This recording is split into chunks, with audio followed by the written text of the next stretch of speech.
Hello hello બોલો.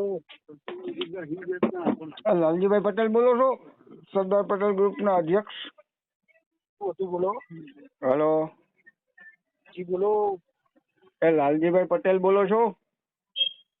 મીટિંગમાં છું. શું હતું બોલો? વાત કરી હતી લાલજીભાઈ સાથે. શું હતું બોલો ને, મેસેજ કરું. તમે કોણ બોલો છો? નીતેશભાઈ. હે નીતેશભાઈ. નીતેશભાઈ, મેં સવારે કોલ કર્યો તો તમે કે વાત કરાવો, પણ કઈ કોલ આવ્યો નહીં તમારો. શું હતું બોલો ને, પટેલ આપું બોલો. આપણે હવે આરક્ષણ હટાવવા બાબતની જે લાલજીભાઈની પ્રતિક્રિયા હતી ને એ બાબતે ચર્ચા કરવી હતી. હે હેલો જી બોલો, મેસેજ આપી દઈશ બોલો. મને વાત કરાવો ને લાલજીભાઈ સાથે. અરે હું છું નીતેશભાઈ, બોલો ને, કોઈ ચિંતા નહીં, બોલો. લાલજીભાઈ સાથે વાત કરવી હતી એમ કઉ છું. લાલજીભાઈ મીટિંગમાં છું સાહેબ. એટલે વાત થઈ શકશે કલાક અડધી કલાક પછી?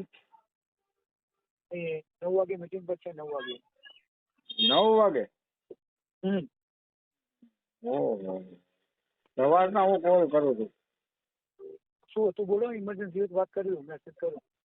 ઇમરજન્સી જે આરક્ષણ હટાવવાના આંદોલનમાં જે લાલજીભાઈની પ્રતિક્રિયા હતી સમર્થનમાં, એ બાબતને મારે થોડી ચર્ચા કરવી હતી એની સાથે.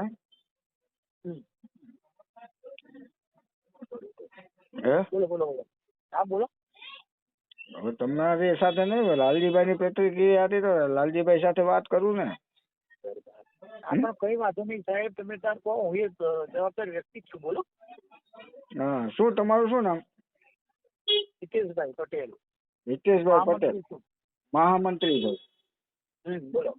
હવે હિતેશભાઈ પટેલ, મારી વાત એ હતી કે આપણે લાલજીભાઈ પટેલનું સોશિયલ મીડિયામાં એક આરક્ષણ હટાવો બાબતના સમર્થન આપતું એક પ્રતિક્રિયા હતી.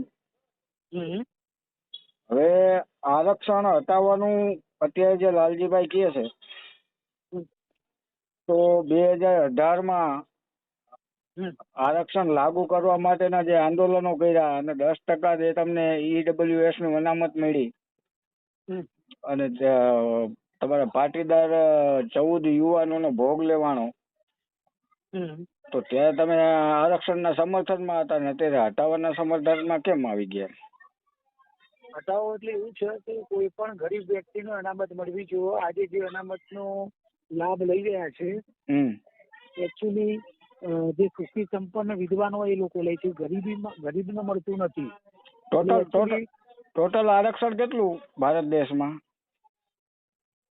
એ તો તમને ખબર જ છે ને, તમે મને પ્રશ્ન કરી રહ્યા છો લાલજીભાઈ નિમિત્તે.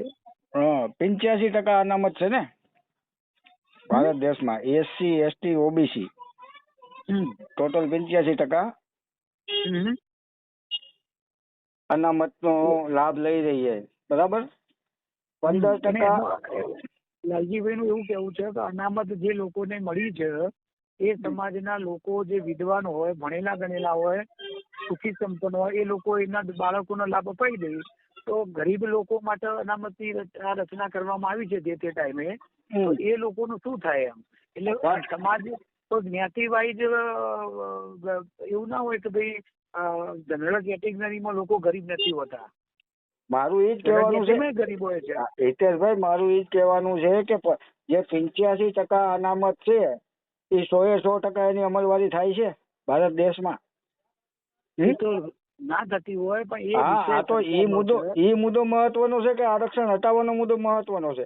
85% અનામત હોવા છતાં 15% જે જનરલમાં આવે છે એ શ્રવણો જ સત્તા ભોગવી રહ્યા છે, શ્રવણો જ સરકારી નોકરીઓનો લાભ લઈ રહ્યા છે.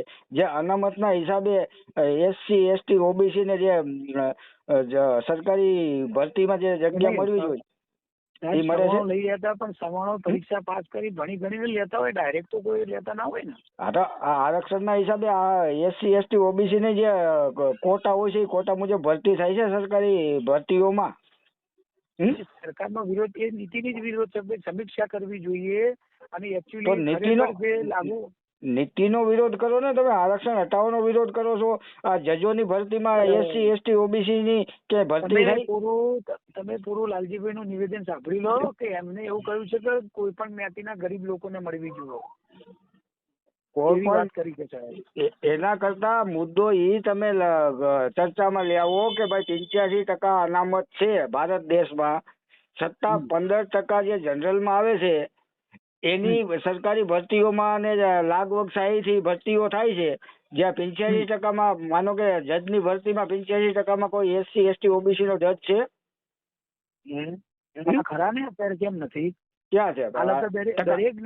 દરેક જ્ઞાતિના વ્યક્તિઓ ટકાવારી પ્રમાણે છે ભરતી? ટકાવારી પ્રમાણે ભરતી છે?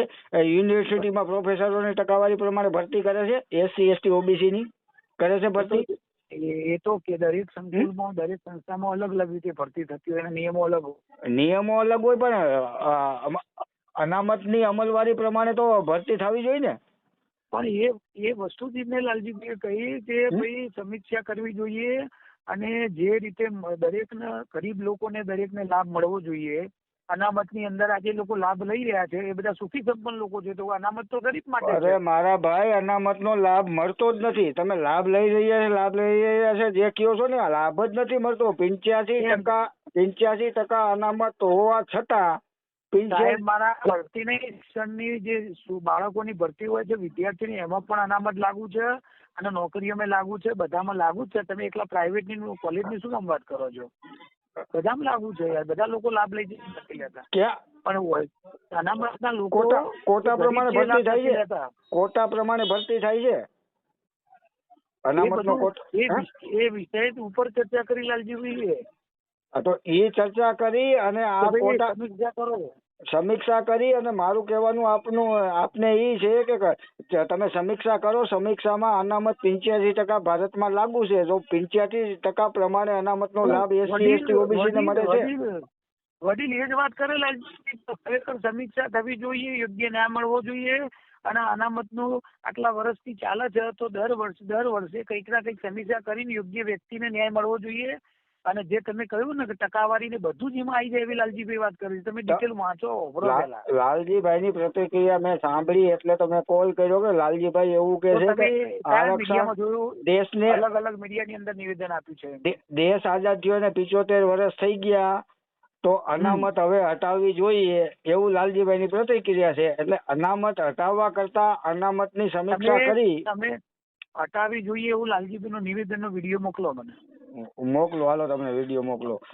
વરુણભાઈ નો મોકલું, અલ્પેશ કથિરિયા નો મોકલું. વરુણભાઈ ને લાલજીભાઈ ની તમે વિડીયો મોકલો. બરાબર.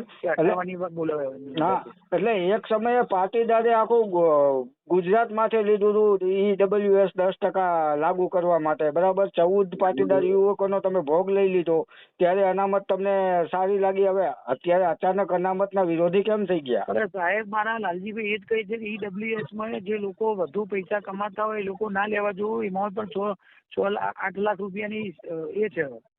હા, તો EWS નીચે વાળા લોકો લેવા જોઈએ. અને હજી અમે તેમ કહીએ છીએ 8 લાખ ના 2 લાખ તો ગરીબ પાટીદાર જે જનરલ હોય એને મળવી જોઈએ સાહેબ. એવી વાત કરી રહ્યા છે. તો EWS ની સમીક્ષા કરો ને. SC ST OBC ને તમે હમણાં અરે સાહેબ, મારા EWS નો હજી તો સમય નથી થયો. પેલા તો 75 વર્ષ થયા.